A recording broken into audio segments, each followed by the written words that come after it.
Jordan, good to see you. Come in. You're here to see me about the attendance record for this term, yeah?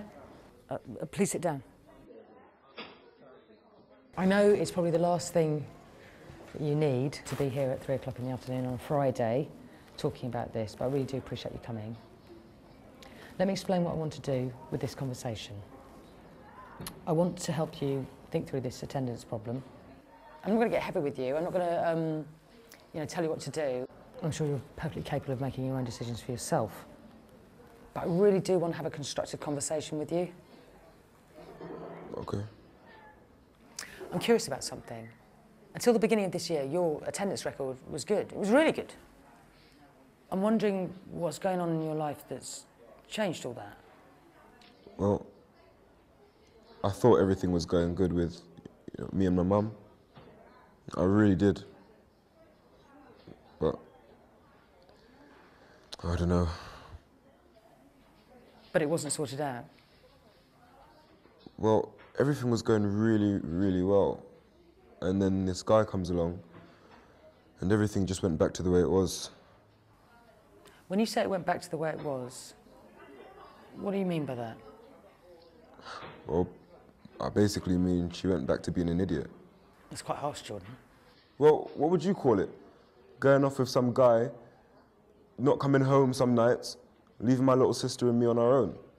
I call that idiotic, don't you? I can see you're upset. You feel she's letting you down? It's not so much that she's letting us down. To be honest, I don't think she can help it.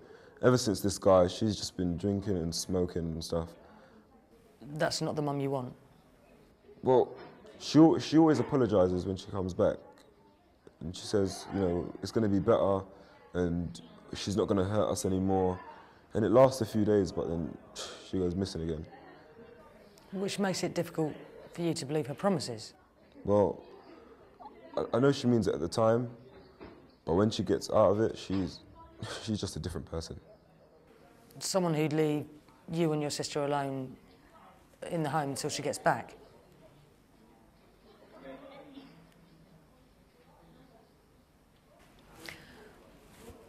John, I really want to thank you for being so honest with me. I really do appreciate it. It must have been quite difficult for you to say all that.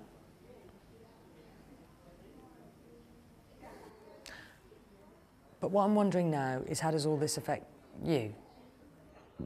What do you mean? I mean, your mum not being around, it must cause you and your sister problems. Mornings are worse. Getting Gemma to school. How old is she? Oh, she's 9. So how does that work in the mornings? How do you cope? Well, I have to walk her to school because she got slapped up by these girls. And they used to be her friends, but they're still at the school. So I'll bring her in at 9 so she can go straight to her lessons. So you time it so that she doesn't have to hang around where the gang is? Yeah, that's it. And then what do you do? I mean, you could still come to school even though you were going to be late. No, miss, because sometimes I go and try and find my mum and bring her home. And usually I know where she hangs around, so I, try and go and look for her.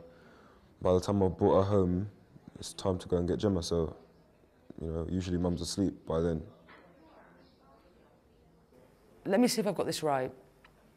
Sometimes your mum goes out all night, leaving you alone to look after your little sister. But on top of that, you're worried whether your mum's okay as well. Is that a fair picture? Yeah. Well, first of all, I think you've shown tremendous responsibility and strength in dealing with this situation so long alone. I mean, some people would not have dealt with that half so well, Jordan. It does do credit to you. Seriously. Anyway, that's the past. That is what has been happening. I want to talk to you about the future now. I mean, you don't want this situation to go on indefinitely. No, of course not, miss. Miss, in all honesty, I want to get really good grades. I just want to be able to go to a good college, be a good example to my little sister. OK, so how do you see your life being different from the way it is now? What's the biggest thing you want to change? I want to stop having to worry about mum. I'd want to be able to come to school, just do coursework, have fun without all the responsibilities at home.